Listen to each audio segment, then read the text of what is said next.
안녕하세요. 법률정보쇼 신유진 변호사입니다. 요즘 학교 폭력으로 많은 분들께서 상담을 요청하시는데요. 오늘은 학교 폭력 가해 학생에 대한 처벌 기준을 살펴보도록 하겠습니다. 그리고 학교 폭력으로 전학처분을 받았는데 행정소송을 통하여 전학처분이 취소된 사건을 소개해드리도록 하겠습니다. 상담을 오신 가해 측 학부모님들은 이런 사안의 경우 보통 어떻게 처분이 나오나요? 라고 궁금해 하십니다.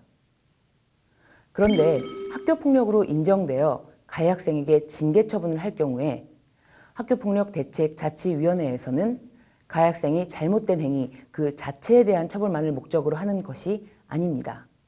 학교폭력예방법은 피해 학생의 보호, 가해 학생의 선도와 교육, 그리고 피해 학생과 가해 학생 간의 분쟁 조정을 통하여 학생의 인권을 보호하고 학생을 건전한 사회 구성원으로 육성함을 목적으로 하고 있기 때문입니다. 그렇기 때문에 징계 여부를 결정함에 있어서 기본 판단 요소로서는 학교폭력 사건으로서의 첫째, 심각성, 둘째, 지속성, 셋째, 고의성, 넷째, 가해 학생의 반성의 정도, 다섯째, 피해 학생과 가해 학생 간의 화해 정도를 검토합니다. 그리고 부가적 판단 요소로서 해당 조치로 인한 가해 학생의 선도 가능성과 피해 학생이 장애 학생인지 여부를 고려하여 결정하는 것입니다. 그래서 같은 잘못을 저지른 경우라 할지라도 그 후에 가해 학생의 반성의 정도와 피해 학생과의 화해 정도를 고려하여 다른 결정이 내려질 수 있는 것입니다. 가해 학생이 자신의 잘못을 축소하면서 단순한 실수였다고 하거나 순간적이고 우발적이었다, 피해 학생에게 그 원인이 있었다고 변명하기에 급급하는 한편 학교가 사안 조사를 잘못했다거나 학교에서 아이들 관리를 잘못했기 때문에 사건이 확대되었다고 하면서 우리 아이에게 엄한 처벌이 나오면 학교를 가만두지 않겠다고 엄포를 놓는 경우에는 가해 학생의 반성의 정도에 대한 평가가 좋지 않겠지요. 그렇기 때문에 가해 학생 측에서는 잘못된 행동에 대해서 전혀 반성을 하지 않으면 징계 조치 적용 기준에 관해서 높은 점수를 받게 될 것이고 당연히 높은 수의 징계를 받을 수밖에 없습니다. 학교에서 자녀가 학교폭력 가해 학생이 되었다는 연락을 받으시는 경우에 학생들은 부모님께 자신의 잘못을 낱낱이 말씀드리기 곤란한 경우가 많이 있습니다. 그럼에도 자녀를 다그치면서 너가 무슨 잘못을 했는지 다 말해봐라 라고만 하시면 학생 입장에서는 아무리 부모님이라고 해도 그동안 있었던 일에 대해서 자세히 말씀드리기가 무섭기 때문에 자신의 잘못을 축소하여 말씀을 드리게 되는 것입니다.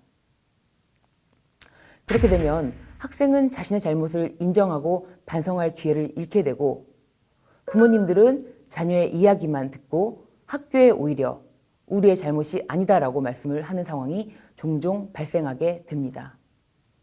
학교폭력 가해 학생으로 학교에서 연락을 받은 경우에는 우선 내 자녀가 잘못을 할 수 있다는 사실을 인정하시고 자녀에게 차근차근 무슨 일이 있었는지 경청하는 자세로 그동안의 이야기를 들어주셔야 합니다.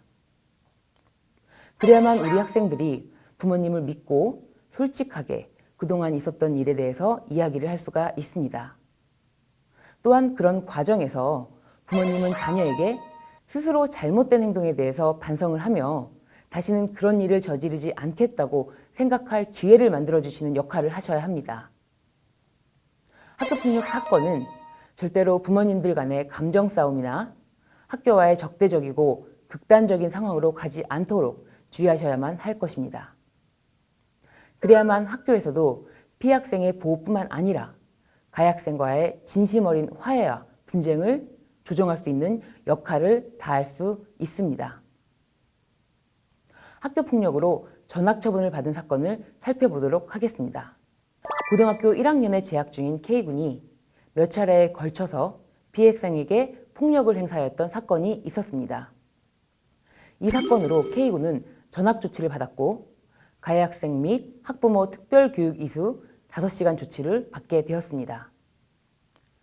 K군이 전학처분에 대하여 교육청 학생징계조정위원회에 재심을 청구하였으나 기각결정을 받았고 행정심판까지 청구하였으나 행정심판조차 기각되어 마지막으로 법원에 행정소송을 제기하게 된 것입니다. 그런데 이 사건에서 K군은 자신의 잘못된 행동을 모두 인정하였고 다시는 학교폭력 행위를 하지 않겠다고 깊이 반성하였으며 K군의 부모님은 K군을 잘 지도하겠다고 다짐하였습니다. 또한 K군의 학교 친구들도 부디 K군이 전학을 가지 않도록 선처를 바라는 탄원서까지 제출하였습니다. 법원에서는 이 사건에 대하여 면밀히 검토하였고 다음과 같이 판단을 하였습니다.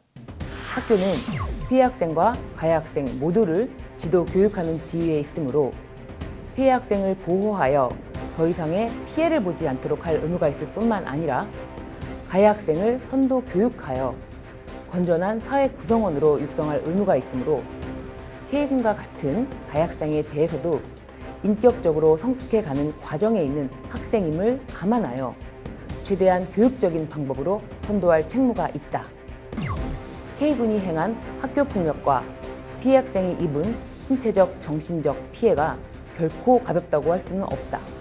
그러나 그 강도나 정도가 심각한 수준은 아니었던 것으로 보이고 원고가 잘못을 깊이 뉘우치고 반성하고 있고 원고의 부모도 원고를 잘 지도하겠다고 다짐하고 있으며 원고의 학급 친구들도 원고에게 선처를 바란다는 탄원서를 제출하고 있어 원고가 교정이 불가능한 학생이라고 단정하기 어렵다. 오히려 학교가 적절한 방법으로 원고를 교육하고 선도해 나간다면 자신의 잘못을 깊이 뉘우치고 피해 학생에 대해서도 진심으로 사과하는 등 성숙한 인격을 갖춘 학생으로 성장할 가능성이 있다. 그리하여 법원에서 K군의 전학 처분이 취소되어 K군은 다시 학교로 돌아갈 수 있었습니다.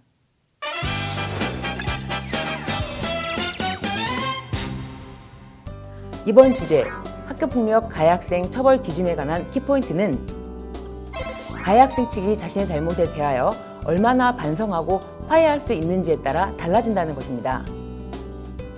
학교에서는 학교폭력 사안이 발생한 경우에 피해 학생 보호와 가해 학생의 선도 가능성을 잘 살펴 양측이 서로 화해를 도와 다시는 같은 일이 반복되지 않도록 노력하여야 할 것이며 가해 학생으로서는 자신의 잘못에 대하여 진심으로 뉘우치며 반성하고 부모님 또한 재발 방지를 위한 자녀의 훈육과 선도에 최선의 노력을 약속하는 일이 우선되어야 할 것입니다. 지금까지 법률정보쇼 신유진 변호사였습니다. 감사합니다.